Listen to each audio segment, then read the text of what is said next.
What's up, guys? Today we're going to be talking about and reviewing the movie Frankenstein's Hungry Dead. Check this one out.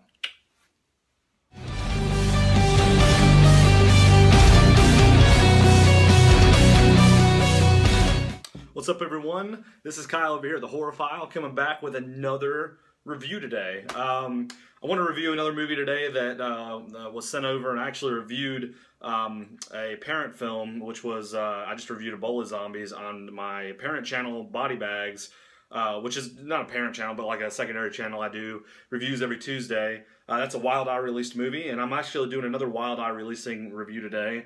This movie is looks like it's a 2013 movie, directed by Richard Griffin. Frankenstein's Hungry Dead. Yeah, look at that cover art. That looks pretty sick. Wild Eye always puts out like some awesome covers for these movies. Like I don't know. That looks so awesome and cheesy. I love it.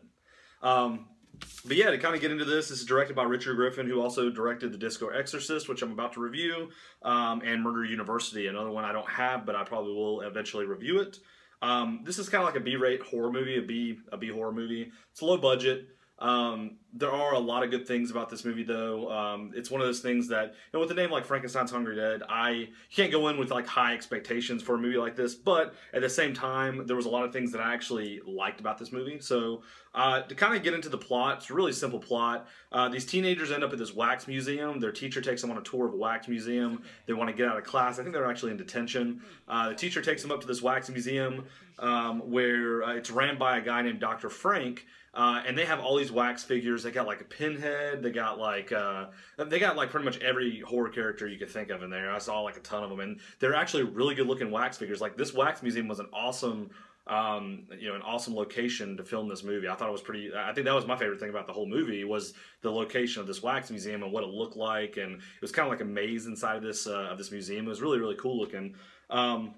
So they go to this wax museum. They do this tour, and one of the teenagers, there's like the typical teenager. You got the preppy girl, you got the jock guy who's with the preppy girl, you got the gothic kind of punk girl, you got the nerdy girl. There's typical kids in this movie. They looks like they picked out each kind of subgenre of these kids to put in this movie. The preppy girl is actually kind of getting turned on by being in this wax museum. Why? I don't know, but she wants to go back later on and I guess have sex in it. She asked, her boyfriend if they can have sex. So they end up going and breaking into this wax museum later on in the night. And when they go in there to do their thing, end up pretty much all the students are there. They all broke in. They knew they were going to break in. They wanted to be there when they did. And then Dr. Frank, he does not like any of these kids. Like you could tell, even when he's doing the tour, he's like, he does not like these kids. And he actually starts unleashing his Hungry Dead, pretty much his subjects that he's experimenting with on these kids. It's a really cheesy movie. I mean, it's really fun to watch, and I love the characters. My favorite character is obviously Dr. Frank, who's actually played by Michael Thurber, and he doesn't look like that. That character's not in the movie. That looks like it would be a guy with.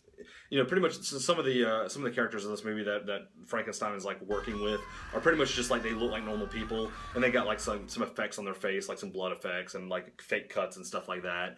There's no actual Frankenstein in the movie, but yeah, my thoughts on the movie. Pretty much at that point, that's pretty much it with the plot. He unleashes all these kind of undead experiments on them.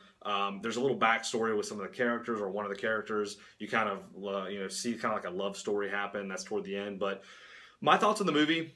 I like the movie. I watched a little bit of the first part of the movie, and I did not like it. Like the first 30 minutes, I was like, I don't think I'm going to like this too much. I'm not really having fun with it. And then right after the first 30 minutes after the first act, I absolutely had a blast with it.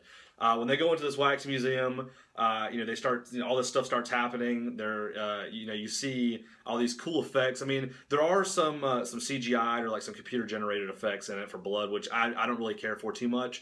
But there is some practical effects in there that are pretty cool looking. Like there's one scene, I believe it's where the teacher, there's a scene where one of the people get pulled apart or get broke. They pretty much the zombies come up and they eat their insides and they're pulling stuff out of their insides. I thought it was a pretty cool scene with actually had some practical effects and some fake blood and stuff in there. So that was pretty cool. I mean, they're working with a low budget here on these movies, so for what it was, it did look cool. It was really funny at times. There's just some really funny characters in there. Michael Thurber's character, the Dr. Frank, or Dr. Frankenstein as he likes to be called, he has like a talking head in his like little office where he's doing all these experiments. And it was, I guess, it was like a nod to like the brain or whatever you want to call it. It was sitting. It was like this head that was just sitting on this table, and the head was just like talking shit to him as he's doing these experiments. It was funny. I found it to be really funny. But yeah, Frankenstein's Hungry Dead. Recommend it. I would say check it out. You can get this at wildeyeReleasing.com. Like I said, this came out in 2013. It's going to run about 85 minutes.